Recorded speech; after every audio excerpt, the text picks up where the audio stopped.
შოთა ხიზანიშვილისა და ვაჟა ლელოაშვილის სასამართლო პროცესი თბილისის მერი დაესწრო. გიგი უგულავა ხიზანიშვილის დაპატიმრების საქმეს ბიძინეევანიშვილის მიერ ინიცირებულად მიიჩნევს და ბრალდებებს უსუსურს უწოდებს.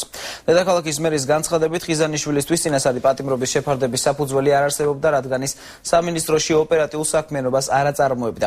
მისივე თქმით, ბრალდებები პოლიტიკურ მიზანს ემსახურება, ეს მიზანი კი ვანო მერაბიშვილსა და თავად გიგი უგულავას უკავშირდება. როგორც ჩანს, ცდილობს ნამუსი მოიწმინდოს და თავის კოლეგებს დაუმტკიცოს, რომ ის მათ არ უსმენს. მე მათ კოლეგებს მინდა შევახსენო, დაგუგლონ რას ის კი კრედიტი და ამოუგდოს უამრავ მაგალითს, როდესაც ის როცა მართავდა, მისი მართვის მეთოდი იყო მოსმენა და ერთმანეთის ჩაშვება. ყველა ბრალდება არის მის მიმართ შეთითხნილი, ემსახურება მხოლოდ და მხოლოდ პოლიტიკურ მიზანს. პოლიტიკური მიზანი ძალიან მარტივია, გასაგებია.